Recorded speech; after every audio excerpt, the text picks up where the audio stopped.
Shalom, saudara yang terkasih di dalam Yesus Kristus Tuhan. Dimanapun saudara berada, saya percaya kita ada sebagaimana kita ada bukan karena kita hebat dan luar biasa, tetapi kita punya Allah yang hebat dan dahsyat dan luar biasa. Dia yang tidak lain dan tidak bukan Yesus Kristus Tuhan.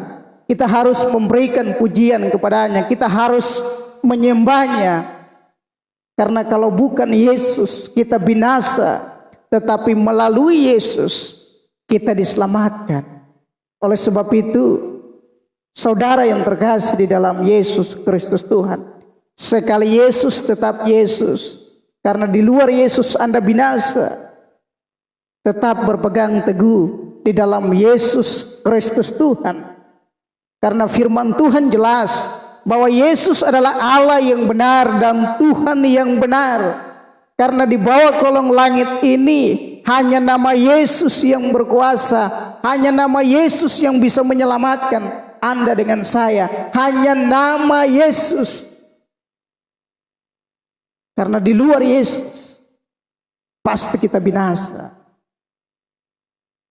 Tetapi di dalam Yesus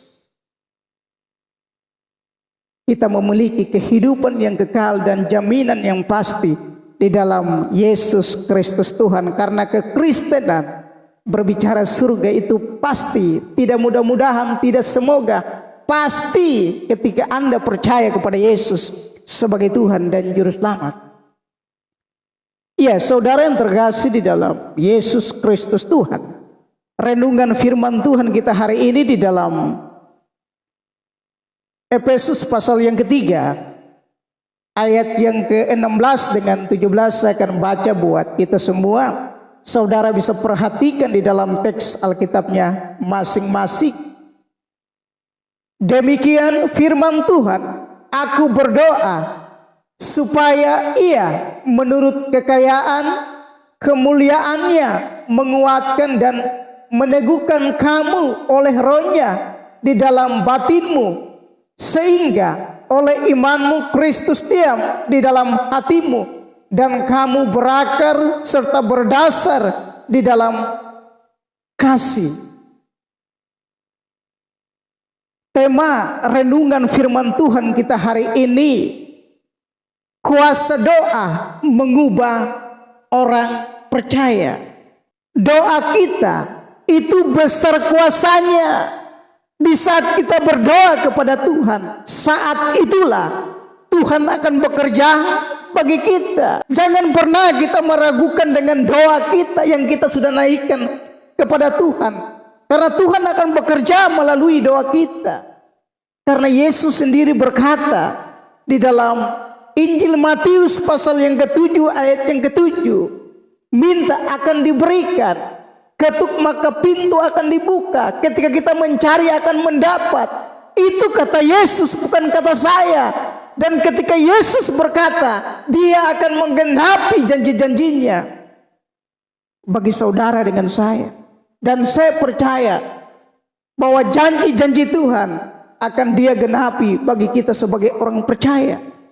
Kalau kita perhatikan konteks ayat ini, judul yang diberikan Lembaga Alkitab Indonesia, doa Paulus. Jemaat Tuhan yang terkasih, Rasul Paulus berdoa. Ini bukan dia di hotel baru dia berdoa, bukan dia di rumah baru dia berdoa. Dia di dalam penjara di Roma baru Rasul Paulus berdoa untuk menguatkan jemaat di Efesus. Mengapa Rasul Paulus harus dipenjarakan? Karena Injil Kristus, karena pelayanannya yang luar biasa, sehingga karena nama Yesus, Rasul Paulus harus menderita di dalam penjara. Tetapi yang luar biasa, dia berdoa bagi jemaat di Efesus supaya iman mereka tetap teguh di dalam Yesus Kristus Tuhan. Kuasa doa mengubah orang percaya. Mungkin orang yang belum percaya kepada Yesus sebagai Tuhan dan Juru Selamat, kita harus mendoakan dia. Ketika kita berdoa, bukan kita yang bekerja, Roh Tuhan akan bekerja, sehingga orang itu akan percaya kepada Yesus sebagai Tuhan dan Juru Selamat. Jangan kita meragukan doa kita. Mungkin orang-orang di sekitar kita ada yang sakit, lemah, tidak berdaya. Kita doakan mereka. Dengan doa kita, Tuhan akan menguatkan mereka, Tuhan akan menghibur mereka, Tuhan akan teguhkan iman mereka melalui doa kita. Karena di saat kita berdoa, bukan kita yang bekerja melakukan segala sesuatu. Roh Kudus akan bekerja, akan menguatkan orang percaya, akan menghiburkan orang percaya di saat kita berdoa dengan sungguh-sungguh kepada Tuhan. Rasul Paulus di dalam penjara, dia doa kepada Tuhan supaya Tuhan menguatkan jemaat-jemaat di Efesus. Karena kita tahu dalam perjalanan hidup ini banyak tantangan, banyak pergumulan.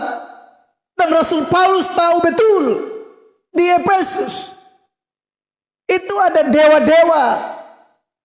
Di sana Rasul Paulus meneguhkan iman mereka supaya mereka jangan menyembah dewa kesuburan dan lain sebagainya, tetapi harus menyembah Yesus Kristus Tuhan. Karena melalui Yesus Rasul Paulus dipenjarakan, karena melalui karya-karya Yesus yang luar biasa, Rasul Paulus mengikuti teladan Yesus, sehingga dia harus dipenjarakan karena Yesus.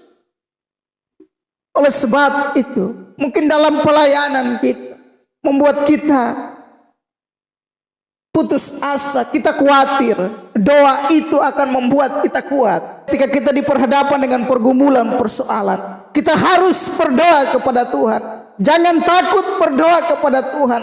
Karena ketika kita berdoa kepada Tuhan, tidak ada satupun masalah, pergumulan, persoalan yang lebih besar dari kuasa Tuhan. Karena ketika kita berdoa kepada Tuhan, tangan Tuhan yang penuh kuasa, penuh berkat, penuh mujizat itu, di saat kita minta kepada Tuhan, Dia akan berikan berkat-berkatnya yang melimpah bagi kita sebagai orang percaya. Hari ini firman Tuhan mengingatkan kita, kuasa doa mengubah orang percaya. Kita harus terus berdoa bagi tanah ini. Kita berdoa bagi Papua supaya Papua ini penuh damai, penuh berkat, penuh mujizat. Kita harus berdoa bagi tempat dimanapun kita berada, supaya tempat dimanapun kita berada tetap aman dalam perlindungan Tuhan. Jadi saudara yang terkasih di dalam Yesus Kristus Tuhan, hari ini firman Tuhan mengingatkan kita, kuasa doa mengubah orang percaya. Kiranya kita tetap berdoa, kita tetap mengandalkan Tuhan, dan kita percaya bahwa apa saja yang kita minta dalam doa dengan penuh kepercayaan, kita akan mendapatkannya. Kiranya renungan firman Tuhan ini memberkati kita, menguatkan kita sebagai orang percaya. Shalom.